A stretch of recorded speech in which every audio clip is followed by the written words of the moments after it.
Salut, c'est Sglug, bienvenue dans la série des nouveaux trucs en tout genre que j'achète. Je vous donne mon avis en espérant que cela pourra vous être utile. Merci à ceux qui sont abonnés. N'oubliez pas d'activer les notifications pour ne pas manquer les prochaines vidéos. J'ai choisi des Iyama 25 pouces en 1920 par 1200, c'est donc un 16 dixième. Je vais vous expliquer le parcours de ma réflexion pour choisir mes deux nouveaux écrans.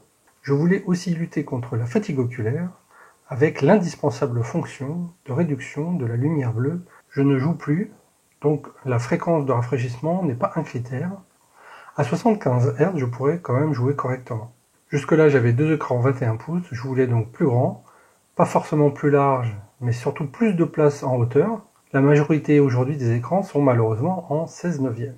J'ai regardé les ultra wide, mais le prix entre 8 et 900 €, ça fait quand même assez mal. De mon point de vue, avec les écrans ultra wide, on perd les raccourcis Windows quand, par exemple, voilà, vous déplacez les fenêtres vers le haut et que vous agrandissez comme ça. Alors, évidemment, ça fonctionne. Maintenant, quel est l'intérêt d'avoir une page plein écran sur un écran qui fait 1 mètre de long? Là, j'ai un peu de mal. Et puis, quand on tape ici sur le bord, donc ici, vous voyez l'écran se coupe en deux. Ici, j'ai toutes mes fenêtres ouvertes. Je peux sélectionner un autre écran qui va automatiquement se mettre à côté.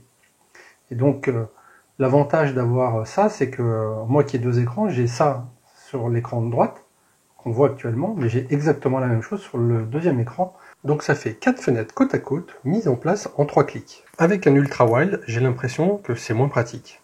En plus, la majorité des sites web limitent la largeur de leur contenu, comme ici sur Wikipédia, on voit très nettement. Alors je vais réduire la fenêtre et l'agrandir au fur et à mesure pour vous expliquer ce que je veux dire. Quand on écarte comme ça, donc là je suis à peu près à la moitié de mon écran, j'ai une vision qui est à peu près correcte, mais à partir du moment où j'atteins une certaine taille, donc c'est à peu près là, qui correspond environ à 1000 pixels, 900 entre 900 selon les sites, entre 900 et 1000 pixels. Pour des conforts de lecture, on rajoute des bords blancs qui ne sont pas remplis, et ici là arrive un bord blanc qui s'agrandit, voilà, et puis il y en a même un nouveau qui vient d'apparaître ici. Voilà, il y a même d'autres bordures grises pour pas que ça fasse trop monotone qui viennent de se rajouter. Être en plein écran sur la plupart des sites d'aujourd'hui n'a aucun intérêt à partir du moment où on dépasse en largeur, on dépasse 1000 pixels. Par contre, en hauteur, l'écran que j'ai choisi, il fait 1920, donc en gros, il est aussi large que le vôtre, ou la plupart des gens en tout cas.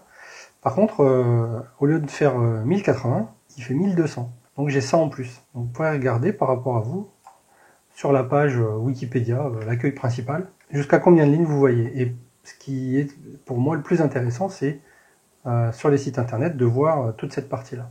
Et je trouve qu'on n'a pas besoin de si large. Sauf dans des cas un peu spécifiques, comme justement les jeux et le montage vidéo éventuellement. En plus, avec deux écrans, s'il y en a un qui tombe en panne, on peut toujours utiliser l'autre pour chercher un nouvel écran.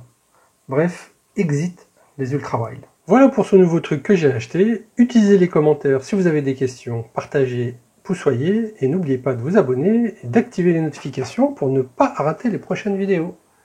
Ciao, bon dimanche!